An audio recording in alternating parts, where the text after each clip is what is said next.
राम दुलारी रुक गई। रामू ने पीछे मुड़कर देखा। इसे खतरा था कि छापा मारने और खुफिया ठिकाने से गंगू और मकंदलाल की लाशें उठा ले जाने के बाद पुलिस कमांडो ने अपने 1-2 आदमी वहां जरूर छुपा कर बिठा दिए होंगे ताकि वो ये पता चला सके कि वहां कौन कौन आता है और किधर जाता है। लेकिन पीछे मैदान दूर तक खाली पड़ा था और कोई आदमी नजर नहीं आ रहा था। इसने राम दुलारी से कहा, अब चलो। वो चलने लगी। इसने कहा, इनको हमारे ठिकाने का कैसे पता चल गया? रामू बोला, वो लोग कोई अनाड़ी तो नहीं है, इनकी CID भी चारों तरफ फैली हुई है। हो सकता है जब तुम जमुना दास को हलाक करके वापिस आ रही थी तो इनका कोई आदमी तुम्हारा पीछा कर रहा हो। राम दुलारी ने कोई जवाब न दिया।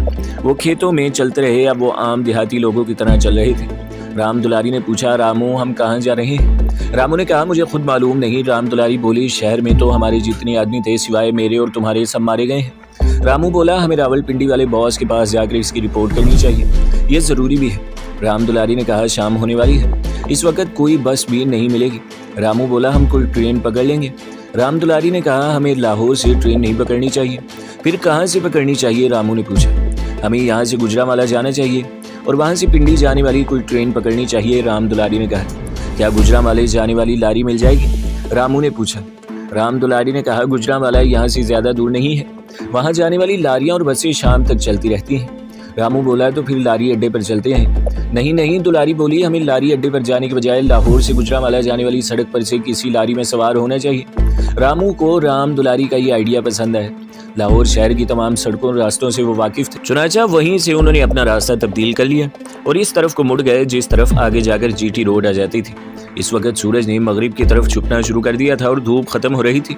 GT रोड वहां से काफी दूर थी, मगर वो चलते गए। वो खुली जगहों पर से गुजरने के बजाय आबादी के मकानों के दरमियान में से होकर जा रहे थे। इस तरह वो अपने आप को ज्यादा महफूज ख्याल करते थे। राम दुलारी ने कहा, मेरे पर्स में काफ़ी पैसे हैं, ये मुझे तुम्हारे सामने मकंदलाल ने दिए थे, मगर ये सब पाकिस्तान की जाली करेंसी के हैं जो हमें हमारे इंडियन सफारत खाने के अताशी की तरफ से हमें दिए गए थे। रामू ने कहा, फिर क्या हुआ? अगर किसी ने पहचान लिया कि ये जाली करेंसी है तो हम पकड़े जाएंगे। राम दुलारी ने कहा। रामू बोला, अब यह खतरा तो मोल लेना ही पड़ेगा, मेरे पास भी यही जाली करेंसी है, बगैर टिकट तो जा नहीं सकते। इसी तरह बातें करते और तरह तरह के खदशात का इजहार करते वो GT रोड पर आ गए। सड़क पर से लारियां, बसें वगैरह थोड़ी थोड़ी देर बाद गुजर रही थी। राम दुलारी बुरके का नकाब डाले पीछे खड़ी रही। रामू सड़क पर आकर हर लारी को जो गुजरावाले की तरफ जा रही थी हाथ देता। लारी आगे निकल जाती, आखिर एक लारी रुक गई, दोनों इसमें बैठ गए। लारी चल पड़ी। कंडक्टर ने रामू से पूछा, कहाँ जाओगे मियाँ जी? रामू ने जेब से पैसे निकालते हुए देहातियों वाले पंजाबी में कहा, गुजरावाला जाऊंगा। कंडक्टर ने गुजरावाले के 2 टिकट काट कर दे दिए। राम दुलारी रामू के साथ ही बैठी हुई थी। इसने बुरके का नकाब आगे डाल रखा था। वो दिल में सोच रही थी कि मुसलमानों का ये बुरका भी कितना अच्छा है कि इसने मुझे छुपा लिया है, वरना इसे पहचाना जा सकता था। जबकि इसी रोज अखबारों में इसका फोटो भी छप चुका था। लारी अपनी मंजिल की तरफ चली जा रही थी। गुजरावाला पहुंचने तक शाम हो गई। वो दोनों लारी अड्डे से निकलकर सीधा रेलवे स्टेशन पर आ गए। रेलवे स्टेशन की बत्तियां रोशन थी। रामू ने राम दुलारी को एक तरफ खड़ा करके खुद बुकिंग ऑफिस पर जाकर रावलपिंडी के 2 टिकट लिए। वहां से इसे मालूम हुआ कि पिंडी जाने वाली गाड़ी 1 घंटे बाद आएगी। वो प्लेटफॉर्म पर आकर एक बेंच पर बैठ गए। वहां पहले ही से एक 1.5 उम्र आदमी बैठा था। इसके हाथ में अखबार था और वो अखबार पढ़ रहा था। रामू ने निगाह फेर कर देखा, वो अखबार में छपा हुआ राम दुलारी की फोटो वाला इश्तिहार पढ़ रहा था। कहने लगा, हमारी पुलिस ने कमी हो गई है कि इतनी खतरनाक भारतीय जासूसा इसकी कैद से निकलकर भाग गई। रामू को मजबूरन जवाब देना पड़ा। इसने कहा, हाँ बुजुर्गो, आप ठीक कहते हैं। वो आदमी राम दुलारी की फोटो को गौर से देखते हुए बोला, लगता है इस औरत को मैंने कहीं देखा है। रामू और राम दुलारी ने ये सुना तो इसके जिस्म पर चियूंटियां सी रेंगने लगी। फिर आदमी खुद ही बोला, शायद वो इसी शक्ल की औरत थी, मैंने कल सुबह लाहौर में देखी थी। रामू ने खिसियानी सी हंसी के साथ कहा, जी हाँ, शायद आपने इसे देखा हो। बिल्कुल देखा है जी, बूढ़ा कहने लगा। बिल्कुल यही शक्ल थी इसकी। मैं कोट लखपत वाले रेलवे फाटक की तरफ आ रहा था कि मैंने इस औरत को देखा। वो रेलवे लाइन की तरफ से आई और मेरे करीब से होकर गुजर गई। बड़ी घबराई हुई लगती थी। रामू और दुलारी ने बैक वक्त महसूस किया कि इस बेंच पर ज्यादा देर बैठना खतरे से खाली नहीं, इन्हें फौरन जगह बदल लेनी चाहिए, क्योंकि ये राम दुलारी ही थी जिसे इस बूढ़े ने रेलवे फाटक पर देखा था। इस वक्त वो जमुना दास को कत्ल करके वापस आ रही थी। अगरचे ये इस बूढ़े की कयास सराई भी हो सकती थी, लेकिन अब राम दुलारी वहां से उड़ जाना चाहती थी। इसने रामू को बुरके के अंदर से कोहनी का हल्का सा टहोका। रामू समझ गया। इसने राम दुलारी से मुखातिब होकर कहा, बेबे, गाड़ी शायद दूसरे वाले प्लेटफॉर्म पर आएगी, इधर चल कर बैठते हैं। और वो दोनों जल्दी से उठे और दूसरे प्लेटफॉर्म का रुख कर लिया। रामू बोला, ये कमबख्त बूढ़ा हो सकता है, ठीक कह रहा हो, और इसने तुम्हें जमुना दास का काम तमाम करने के बाद वापिस आते देख लिया हो। राम दुलारी बोली, मेरा भी यही ख्याल है। क्योंकि वहाँ रास्ते में रेलवे फाटक आता था और बस वहाँ से गुजरती थी और मैं वाकई कुछ घबराई हुई थी।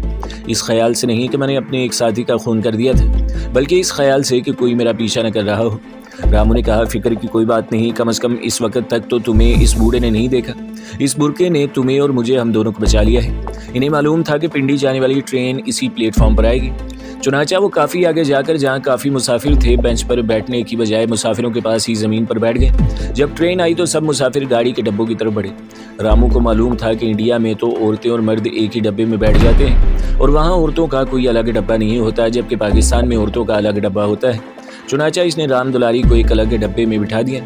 इसने इसे ऐसी सीट पर बिठाया जो कोने में थी, ताकि प्लेटफॉर्म से किसी की इस पर नजर न पड़े, और इसे ताकीद कर दी कि वो बुरके का नकाब डाले रखे और चेहरा नंगा न करे।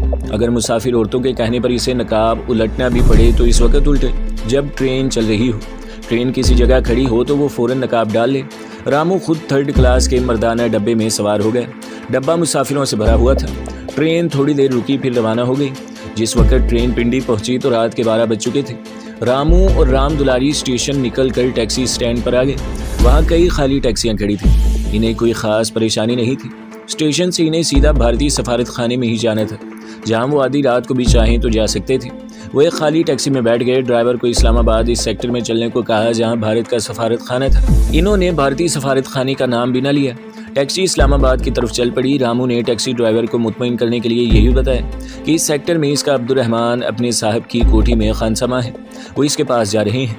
इस्लामाबाद की मुख्तलिफ सड़कों पर से गुजरने के बाद जब भारतीय सफारत खाने वाला सेक्टर आया तो रामू ने ख़ास कोठी के बाहर टैक्सी रुकवा दी, इसे किराया दिया, रुख्सत किया और राम दुलारी को लेकर आगे चलने लगा।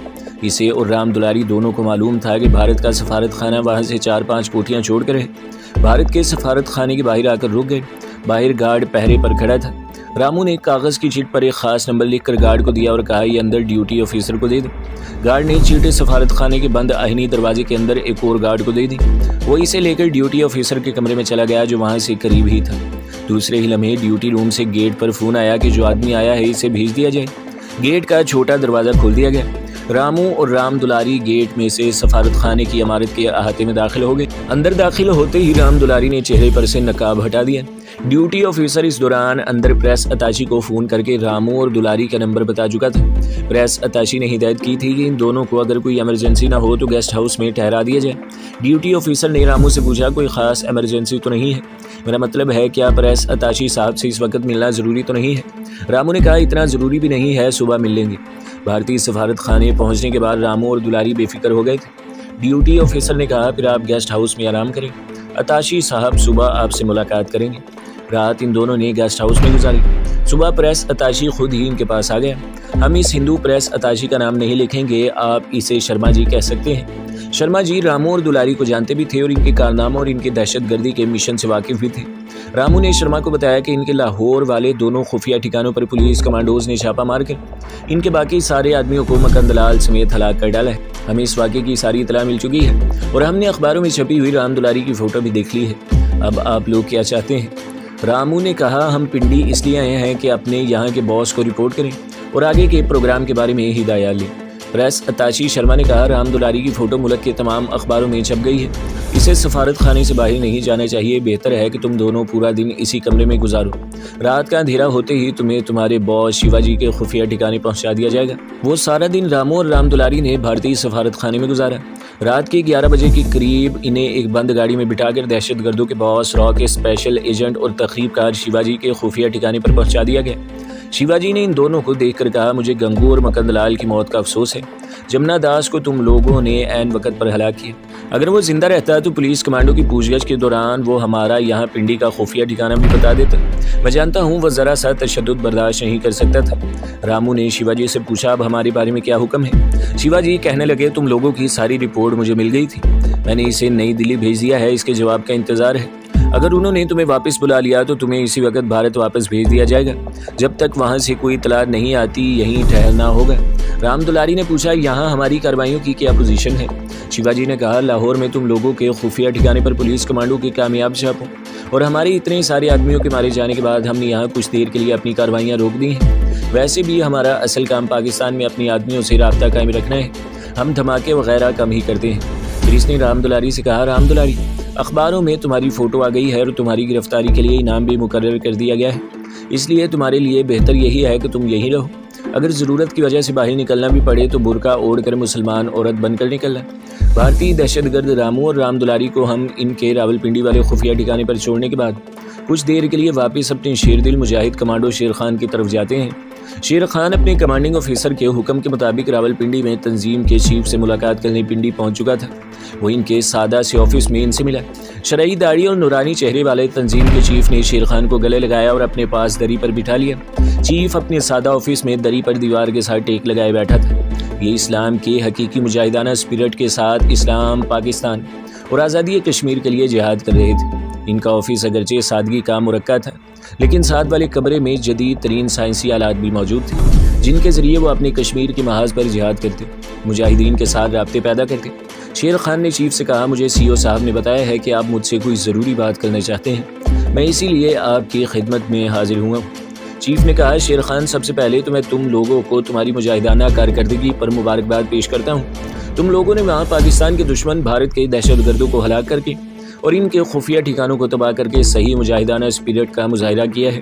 दुश्मन मजीद दहशतगर्द भेजेगा, लेकिन हम इंशाअल्लाह इन्हें भी जहन्नम में पहुँचाकर दुश्मन के नापाक अज़ाइम को खाक में मिला देंगे इंशाअल्लाह, शेर खान ने कहा। चीफ ने थोड़ा सा तवक्कुफ करने के बाद कहा, यहाँ भी हमारी इतला के मुताबिक भारत के दहशतगर्दों का एक छोटा गिरोह किसी जगह रुपोश है, मगर हमारी एक और इतला के मुताबिक ये गिरोह एक दूसरे से राब्ता कायम करने का काम करता है, लेकिन हम इस गिरोह के खुफिया ठिकाने का खोज लगा रहे हैं।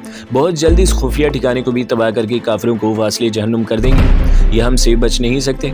अब मैं तुम्हें बताता हूँ कि मैंने तुम्हें यहाँ किस लिए बुलाया है, मगर सबसे पहले चाय की एक एक प्याली पी ली जाए। एक मुजाहिद चाय की ट्रेन के दरमियान रखकर चला गया था। चाय के साथ एक प्लेट में सादा से रस थे। चीफ ने खुद चैनक में से चाय प्याली में डालकर शेर खान को दी, फिर अपनी प्याली में चाय डाली और एक दो घूंट लेने के बाद रख दी और शेर खान से कहा, शेर खान, ये एक हकीकत है कि भारत हमारा दुश्मन नंबर 1 है। वहाँ की अवाम से हमें कोई सरोकार नहीं। हम भारत की हुकूमत का जिक्र कर रहे हैं और इनकी पाकिस्तान दुश्मन पॉलिसियों की बात करते हैं कि हमें पाकिस्तान के साथ ही भारतीय हुकूमत ने बाहर के मुल्कों से धड़ाधड़ असलहा इकट्ठा करना शुरू कर दिया है। जब तक पाकिस्तान एटमी ताकत बनकर सामने आया है, भारत ने भी अपनी एटमी ताकत बढ़ाने की रफ्तार तेज़ कर दी है। चीफ एक लम्हे के लिए खामोश हो गया।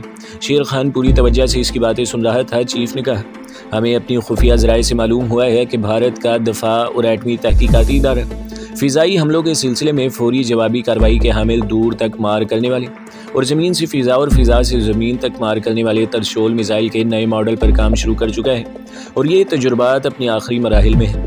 ये मिसाइल सतह समंदर से ज़रा ऊपर सफ़र करता है और किसी आबदोज़ या किसी बहरी जहाज़ से छोड़े गए मुखालिफ सिमत से आने वाले मिसाइल को तबाह कर सकता है। इस मिसाइल की मार 10 किलोमीटर तक है। भारत के इस प्रोजेक्ट का चीफ कंट्रोलर और दिमाग थानो प्लाई है। ये शख्स यानी एटमी साइंसदान डॉक्टर प्लाई हैदराबाद दक्कन का हिंदू बरहमन है। इसका बायोडाटा हमें अपने ज़राए से मौसूल हो चुका है। इसके मुताबिक ये शख्स आला साइंसी सलाहियतों का मालिक है और एटॉमिक मिसाइल टेक्नोलॉजी में डॉक्टरेट की आला डिग्री हासिल करने के अलावा एटम बराए अमन का अवार्ड याफ्ता भी है। गैर शादीशुदा है। उम्र 40-42 साल है। रंग गहरा सांवला और जिस्म दरमियाना है। सर के बालों में सफ़ेदी आ रही है। मैं तुम्हें इसकी फ़ोटो दिखाता हूँ। चीफ ने करीब पड़े हुए एक रजिस्टर को खोलकर इसमें से एक लिफाफा निकाल कर शेर खान को दिया। शेर खान ने इसे खोला। इसमें एक रंगीन फ़ोटो थी। चीफ कहने लगा, ये इस आंध्र प्रदेश के रहने वाले हिंदू बरहमन भारतीय साइंसदान डॉक्टर प्लाई की फ़ोटो है। शेर खान बड़े गौर से फ़ोटो देख रहा था। इसका वही हुलिया था जो चीफ ने बताया था, यानी उम्र 40-42 साल के करीब होगी। रंग गहरा सांवला, जिस्म मोटा न पतला, नक्श वैसे ही जैसे आंध्र प्रदेश के लोगों के होते हैं। इसके बाल कहीं कहीं से सफ़ेद हो चुके थे। चीफ ने कहा, इस आदमी यानी डॉक्टर प्लाई का बायोडाटा बताता है कि ये शख्स रंगीले मिजाज का आदमी है, शराब भी पीता है और औरतें भी इसकी दोस्त हैं। मजबरा के एक नागमनी की नाग दासी उर्मिला से इसकी खास तौर पर दोस्ती है। भारत ने फ़िज़ा से ज़मीन और ज़मीन से फ़िज़ा में मार करने वाले गाइडेड मिसाइलों पर जो प्रोजेक्ट शुरू किए हैं, इसके पीछे इस डॉक्टर प्लाई का दिमाग काम कर रहा है। इसी तरह से ये आदमी गायब हो जाता है तो भारत के दफाई तहकीकाती इदारे का ये और इस पर किए जाने वाले काम कम से कम 3-4 साल के लिए ज़रूर रुक जाएंगे। शेर खान ने सवाल किया, सर क्या पाकिस्तान इसके जवाब में किसी प्रोजेक्ट पर काम नहीं कर रहा है? चीफ ने कहा, पाकिस्तान के साइंसदान दुनिया की बेहतरीन साइंसदान हैं और वो भारतीय एटमी सरगर्मियों पर कड़ी नज़र रखते हैं। अगर भारत इस मैदान में कोई पेशरफ्त करता है तो पाकिस्तान फ़ौरन इसका तोड़ दरियाफ्त करके इस पर काम शुरू कर देता है, क्योंकि पाकिस्तान के पास भी एटमी सलाहियत मौजूद है और ये दुनिया भर के एटमी साइंसदान तस्लीम कर चुके हैं कि पाकिस्तान की एटमी टेक्नोलॉजी भारत के मुकाबले में बड़ी आला और बेहतरीन है। लेकिन अगर हम किसी तरीके से दुश्मन के एटमी प्रोसेस के अमल में 2-3 साल का वक्फा डालने में कामयाब हो जाते हैं तो ये हमारी दफाई एतबार से बड़ी कामयाबी होगी। इससे ना सिर्फ दुश्मन एटमी टेक्नोलॉजी में हमसे पीछे रह जाएगा बल्कि इसकी अफवाज के मोराल पर भी इसका बड़ा असर पड़ता है। शेर खान ने भारतीय डॉक्टर पलाई की तस्वीर लिफाफे में डालते हुए कहा, सर हुक्म कीजिए कि मुझे क्या खिदमत अंजाम देनी होगी, अपने प्यारे वतन के लिए मेरी जान भी हाजिर है। चीफ के मुंह से बेख्तियार सुभान अल्लाह निकल गया। वो कहने लगे, शेर खान यही जज्बा पाकिस्तान के बच्चे बच्चे के सीने में मौजन है। हमारी हाई कमांड की मजलिस मुशावरत ने फैसला किया कि जिस तरह भी हो सके भारत के दफाई तहकीकाती इदारे के डायरेक्टर जनरल डॉक्टर पलाई को गायब कर दिया जाए। इस मिशन के लिए हमारी मजलिस मुशावरत ने तुम्हें मुंतखब किया है। तुम्हें इसलिए चुना गया है कि तुम आज़ादी से पहले हैदराबाद दक्कन में 3-4 साल गुजार चुके हो। शायद तुम वहाँ जामिया उस्मानिया में पढ़ा करते थे। जी हाँ, शेर खान ने मुस्कुराते हुए कहा, मैं इन दिनों हैदराबाद में नौकरी भी करता था और जामिया उस्मानिया में पढ़ता भी था। चीफ ने कहा, सबसे अहम बात यह है कि तुम आंध्र प्रदेश की ज़ुबान तेलुगु बोल और समझ लेते हो। शेर खान ने कहा, सर मैं तामिल ज़ुबान भी बोल और समझ लेता हूँ जो इससे मुल्हिका सूबे में तमिलनाडु की ज़ुबान है जिसका सदर मुकाम मद्रास है। चीफ ने अपनी बात आगे बढ़ाते हुए कहा, यह तुम्हारे और तुम्हारी इस मिशन के लिए और भी सहूलत की बात है। सर इस डॉक्टर पलाई का हेड ऑफिस कहाँ है? शेर खान ने पूछा। इनका हेड ऑफिस या हेड प्रोजेक्ट तो मद्रास से दूर साहिल समंदर येरुशागापट्टनम में है, लेकिन डॉक्टर पलाई जिस प्रोजेक्ट पर काम कर रहा है वो मजवरा में वाक़ है। तुम्हें तो मालूम ही होगा कि मजवरा भारत के जुनूब में वाक़ है। जी हाँ, शेर खान ने कहा, मैं वहाँ जा चुका हूँ। मजवरा मद्रास और तिरुचिरापल्ली के जुनूब में है और इसे मंदिरों का शहर भी कहा जाता है। इन्हीं मंदिरों में से किसी एक नाग मंदिर में उर्मिला नाम की वो नागदासी रहती है जिससे डॉक्टर पलाई की गहरी दोस्ती है। तुम्हें शायद इल्म ही होगा कि ये नागदासियाँ कौन होती हैं। शेर खान कहने लगा, एक देवदासी होती है। इसका काम मंदिर के देवताओं की खिदमत करना और पूजा पाठ के वक्त आरती उतारना और देवता के बुत के आगे रक्स करना होता है। एक नागदासी होती है, ये नाग देवता यानी सांपों की दासियाँ और खिदमत गुजार होती हैं। इनका काम मंदिर के सबसे बड़े कोबरा सांप की आरती उतारना, इसकी पूजा करना और इसके आगे रक्स करना होता है। नागदासियाँ भारत के जुनूब में ही ज़्यादा होती हैं क्योंकि नाग मंदिर भारत के जुनूब में ज़्यादा है। चीफ ने कहा, तुमने बिल्कुल ठीक कहा। अब एक बात और गौर से सुनो, इस मिशन में तुम्हारे साथ एक और मुजाहिद भी जाएगा। शेर खान ने चीफ के जज्बा इस्लाम से तमतमाते हुए चेहरे की तरफ निगाहें उठाकर देखा और पूछा, मेरा ख्याल है सर कि ये मुजाहिद गुल खान ही हो सकता है। चीफ ने कहा, नहीं, गुल खान की हमें यहाँ बहुत ज़रूरत है। तुम्हारे बाद वही तुम्हारी जगह पर करेगा। ये मुजाहिद कोई और होगा जिसे शायद तुम नहीं जानते। शेर खान ने पूछा, सर वो कौन है? चीफ ने कहा, तुम्हें इससे मिलवा दिया जाएगा। इसका नाम शाहद अली है। वो पाकिस्तान की एक कमांडो बटालियन में हवालदार रह चुका है।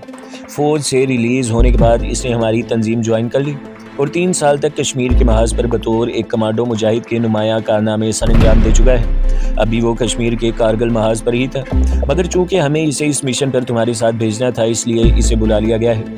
इसका इंतखाब इसलिए भी किया गया है कि कश्मीर के महाज पर अपनी मुजाहिदाना सरगर्मियों के दौरान जनूबी भारत के तमाम शहरों, ख़ास तौर पर हैदराबाद दक्कन में आता जाता रहा है और वहाँ की दोनों ज़ुबानें तमिल और तेलुगु बोल भी लेता है और समझ भी लेता है। बातों के दरमियान चाय ठंडी हो गई थी।